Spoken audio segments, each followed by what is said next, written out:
Siemka, ja jestem Adacho i z wielką ekscytacją witam was w kolejnym rozdziale mangi Dragon Ball Bloodlines. Ostatnio w mandze Dragon Ball Bloodlines, do której autorów, na której fanpage'a autorów zapraszam was bardzo serdecznie, link oczywiście znajdziecie w opisie.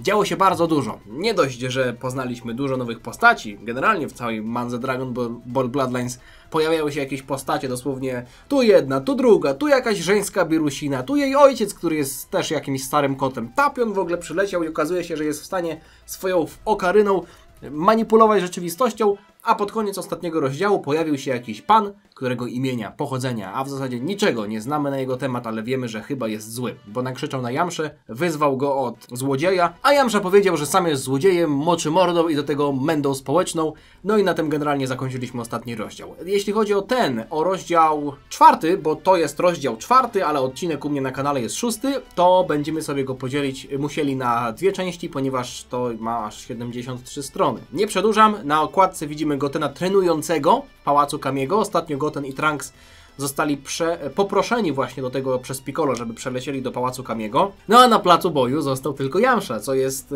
z jednej strony dość zabawne, bo twórcy Dragon Ball, w zasadzie jeden z autorów, który tam ostatnio skomentował mój film, ten komentarz wam ostatnio przytaczałem, powiedział, że chce, żeby ta manga wyglądała tak jak naturalna kontynuacja i że nie robiłby rzeczy, mają zamiar nie robić rzeczy, których nie zrobiłby Toriyama. Oczywiście, ja nie mam z tym żadnego problemu, że Yamsza tutaj jest puszczony dosłownie na pierwszy ogień, ale Piccolo, Goten, Trunks, wszyscy uciekają. Gohan w ogóle trenuje u Whisa, Goku i Vegeta gdzieś tam polecieli w swoją wyprawę po wszechświecie, a Yamsza mierzy się z głównym zagrożeniem na Ziemi. Dobrze, zobaczmy jak to wygląda.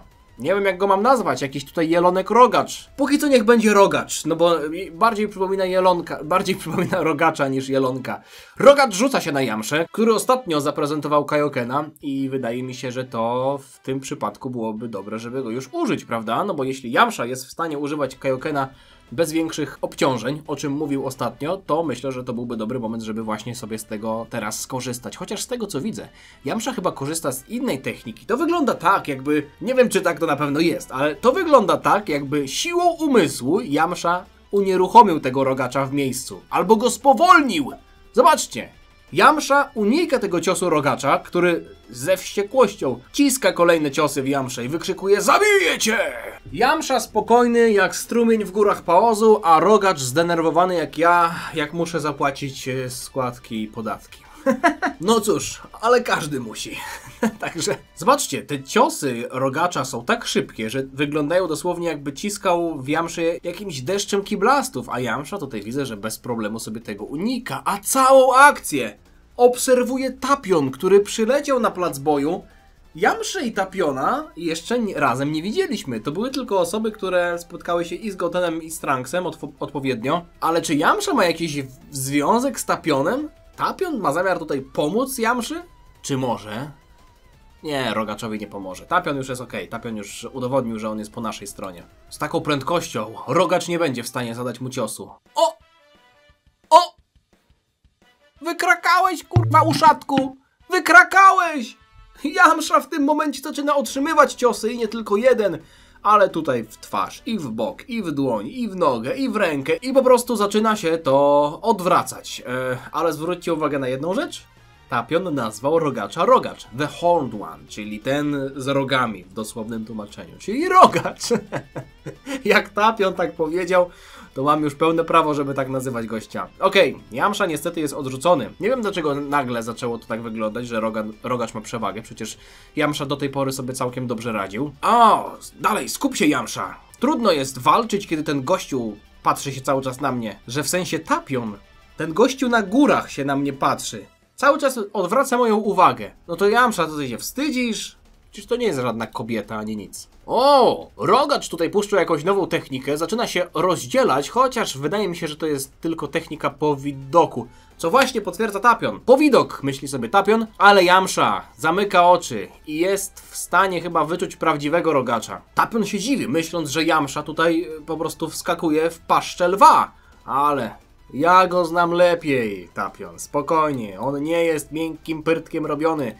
Jamsza tutaj zaraz pokaże. Tak jest. Jest w stanie wyczuć prawdziwego rogacza, który jest odrzucony. A niech cię! Ale kim ty w ogóle jesteś? Bo ja się tak, wiecie, oglądam tę walkę, patrzę co tu się dzieje, a póki co ja nawet nie wiem z kim Jamsza walczy. O! Powiedział! Powiedział! Zapytałem go i powiedział. Jestem Paruka! Najsilniejszy z mojego klanu. Zniszczę cię i zabiorę to, co ukradłeś. Ty, wiedz, że zapracowałem na wszystko, co mam. Kurde bele. Ty demonie! Ho, ho, ho, ho! Jamsza błyskawicznie pojawia się za peruką. Peruka in Polish means wig. Mówię to do autora tej mangi. Paruka, on się nazywa Paruka, ale ja na niego mówię rogacz. Ale tutaj dostał kopniaka. Ja pierniczę, jakiego dostał kopniaka. Soczysty był ten cios bardzo. Rogacz jest wysłany hen daleko, wbija się w skałę, tworzy dosłownie olbrzymi krater.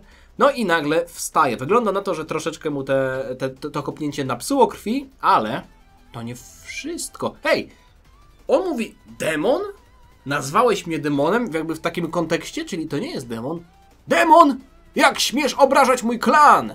Nie masz pojęcia, przeciwko komu stoisz. A teraz znikaj! Wykrzykuje rogacz, który nagle wyciąga rękę w stronę Jamszy, chyba wypuszcza jakiegoś blasta. Podmuch kij, coraz większy, zbliża się w stronę Jamszy.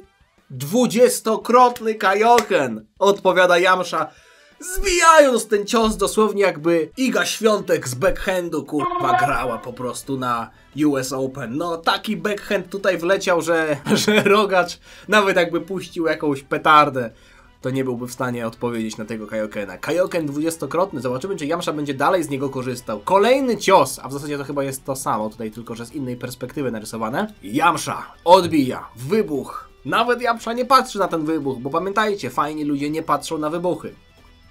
Ja patrzę. Jak jest wybuch, to ja patrzę. Ja nie muszę być fajny, ja chcę zobaczyć wybuch. Dorosłość jest wtedy, kiedy dochodzisz do wniosku, że nie chcesz być fajny na siłę, tylko chcesz zobaczyć wybuch. Więc na niego patrzysz. No, patrzcie co się dzieje. Jamsza w 20-krotnym kaiokenie chyba jest na tyle szybki, że demon, że... To nie jest demon. To nie jest demon. Jestem reniferem! Nie może nadążyć za prędkością wojownika z ziemi, którego dosłownie włosy powiewają na wietrze. W zasadzie na wietrze, który sam swoją aurą tutaj tworzy. Ty arogancki głupcze! Ło! Koniec chyba tej walki, co? Tylko pytanko, o co tu chodziło? To, że ja mam jego imię już podane, no to jest jedna sprawa, ale Jamsza tutaj bez problemu unika tego ciosu, który w dość desperacki sposób rogacz wyprowadza. No i Jamsza kontruje, uderzając go prosto w brzuch, w zasadzie tutaj nawet w bok. Nawet nie wiem, czy on tej ręki nie przebije na nie przebił na wylot, ale poprawia jeszcze kopnięciem. Jamsza z buta wjeżdża, rogacz wypluwa krew, wygląda na to, że mamy knockout! Spirit Ball! Mamy Sokitana! O to mi właśnie chodziło, w ostatnim rozdziale tego nie dostaliśmy, ale teraz to widzimy.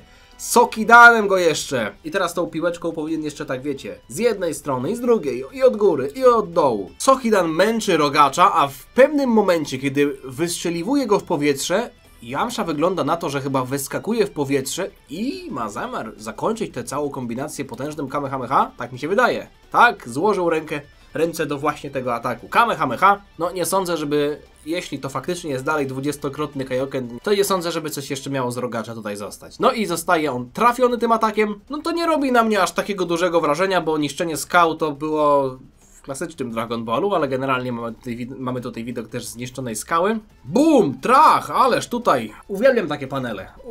Uwielbiam takie panele. Jakby ktoś chciał kiedyś rysować mangę i nie chciałby mu się rysować takich paneli, zadzwońcie.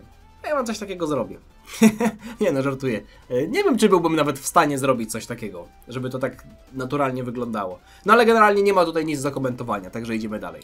Jamsza spogląda na wybuch, na kurz, który wzniecił się w miejscu, w którym rogacz powinien być, ale co tu się dzieje? Jamsza nagle wyłącza tego kaiokena i z tego poważnego, badasowego wyrazu twarzy przechodzi w jakąś błogość, która wydaje mi się, że jest raczej nie błogością, tylko zmęczeniem, wyczerpaniem. No ale to Jamsza nie powiedział przed chwilą, że opanował tego kaiokena do perfekcji? Fiu! Moje całe ciało się trzęsie. Minęło sporo czasu, odkąd używałem 20-krotnego kaiokena. To było imponujące, mówi Tapion. Człowieku! Nie skradaj się tak do mnie. Mógłbyś mnie wcześniej ostrzec. A, przepraszam, haha, to było niegrzeczne. Mam na imię Jamsza. Jestem mistrzem szkoły żółwia. Nadal mi to trochę dziwnie przechodzi przez gardło, ale taka jest prawda w tej mandze. Jamsza przejął pałeczkę po Roshim. A w zasadzie przejął pałeczkę nie tylko dosłownie, tę pałkę, jak i w przenośni, ale też wchłonął samego Roshiego. Ty musisz być jednym z tych nowych gości, co? Czułem cię wcześniej, że pomagasz chłopakom. Pozwól mi zgadnąć. Ty trenujesz Trunksa? Tak, dokładnie. Mam na imię Tapion. Wygląda na to, że mamy dużo do pogadania. Tak, i za mało czasu. Czekajcie. Nie. Wow, czekaj. Chwila, moment. Czy Jamsza tam wygrzebał sobie gluta i go zjadł, czy to jest sensu? Wydaje mi się, że to chyba sensu, ale tutaj tak wygląda, jakby grzebał sobie w nosie i jest zbliżenie na to, jakiego zajebistego dużego gluta wygrzebał z nosa. Nie, to chyba sensu, bo Jamsza przed chwilą był bardzo zmęczony. Chodź ze mną, zabiorę cię do chłopaków. Jamsza i Tapion sobie, ale... Okej, ja rozumiem, że tu jeszcze nie wszystko jest przedstawione w tej historii, ale oni tak w ogóle się już zakumplowali? No okej, powiedzieli, że jest dużo rzeczy do pogadania, ale mało czasu, więc oni tak w zasadzie czuli się nawzajem, w sensie czuli swoje energie, więc oni wiedzą, że są po tej samej stronie barykady. Hej Goten! Wykrzykuje Dandy. Dobrze, jesteście tutaj. A w zasadzie chyba tylko Goten póki co jest. A nie! Trunks wszedł już do komnaty przynajmniej 10 minut temu. Moje kalkulacje wskazują na to, że ma już 3 dni przewagi. Trunks jest w komnacie do high czasu, więc ma już 3 dni treningu. Powinieneś się pospieszyć. Poczekam, odpowiada Goten. Ustaliliśmy, że będziemy trenować osobno. I mam zamiar podtrzymać to słowo. Swoją drogą, znacie tego gościa, z którym walczył Jamsza? Nie, jeszcze nie. Ale Jamsza i ten drugi, który spędzał czas z Trunksem, lecą tutaj, więc zaraz tu będą. No i Tapion z Jamszą faktycznie przylatują. Hej, Jamsza, wiedziałem, że skopiesz mu dupę. Czekaj, co? Co on tutaj robi? Goten pytał Tapiona. Cóż, po mojej walce z tym gościem z rogami, Tapion się tutaj pojawił, skomplementował moje umiejętności, no i przy okazji opowiedział mi wszystkim, co się działo ostatnio. No dobra, to możecie wytłumaczyć, o co tutaj chodzi? Nagle odzywa się Piccolo, bo Piccolo jeszcze nic tutaj nie wie. Oczywiście, odpowiada Jamsza. Cóż, widzicie? Przepraszam Jamsza, ale myślę, że będzie lepiej, jeśli ja opowiem tę historię. Lata temu. Okej. Wszyscy dowiadują się w pałacu Kamiego nowych rzeczy, które my już oczywiście znamy, a w komnacie Ducha i Czasu widzimy Trunksa. To pierwszy raz, kiedy jestem tutaj sam, myśli sobie Trunks. Pamiętam, że chodziłem do pokoju grawitacyjnego z moim tatą, odkąd praktycznie stanąłem na nogi, w sensie odkąd nauczyłem się chodzić. Ale tutaj, jest tu tak cicho. Jestem w stanie praktycznie słyszeć echo moich myśli. Jak długo już tutaj jestem? Musiały minąć już dni, albo tygodnie. Jestem zmęczony. Ciekawe, czy będę w stanie utrzymać się w stanie Super Saiyanina nawet podczas snu. Chciałbym opanować ten stan do perfekcji, nawet bardziej niż Goku i Gohan. Jeśli będę znał tę formę jak własną kieszeń, pójście krok wyżej, osiągnięcie Super Saiyana 2 powinno być łatwiejsze. Tak, powinno być. Nie, na pewno będzie, myśli sobie Trunks, który z tego wszystkiego zaczął już gadać do siebie. Nie no, ale jakby ma rację, prawda? Opanowanie Super Saiyanina to jest podstawa. Ja też je wypowiadam, jakbym wiedział. A to jest pozycja, którą ja znam. Bodajże Trunks to zrobił, jak zabijał Cella w pierwszej formie w swojej linii czasowej chyba, tak, prawda? Czekajcie. A te wyładowania elektryczne to co sugerują? Zaraz zobaczymy, czy Trunks tutaj włączył Super Saiyana 2? Jeszcze ktoś się tutaj pojawił razem z Rogaczem, który żyje. Jakiś jego O kurde, jego współpracownik. Commander Lamu. Okej, dobra. W tym momencie sobie kończymy. Tak jak powiedziałem, to jest połowa tego rozdziału. Wygląda na to, że... nie wygląda. Rogacz po prostu przeżył. I tutaj będziemy mieli dodatkowe informacje na temat tego gościa, ale ten kadr mnie zastanawia, bo fryzura Trunksa może niby sugerować, że jest to SSJ-2. Wyładowania elektryczne są bardzo sugestywne, ale czy Trunks po tygodniach treningu mógłby osiągnąć ten poziom? No niby mógłby. Tak czy siak. Myślę, że dobrze będzie sobie to zostawić na kolejny odcinek. Jeszcze raz zachęcam Was do tego, żebyście zerknęli na stronę Manga Draft, gdzie możecie czytać tę mangę, i na fanpage'a Bloodlines Production na Facebooku. Linki oczywiście znajdziecie w opisie, a jeśli chodzi o mój film, mam nadzieję, że Wam się podobało. Jeśli tak, zostawcie lajka, zostawcie suba, żeby niczego nie przegapić. Widzimy się niebawem. Trzymajcie się. Na razie. Cześć. Dziana.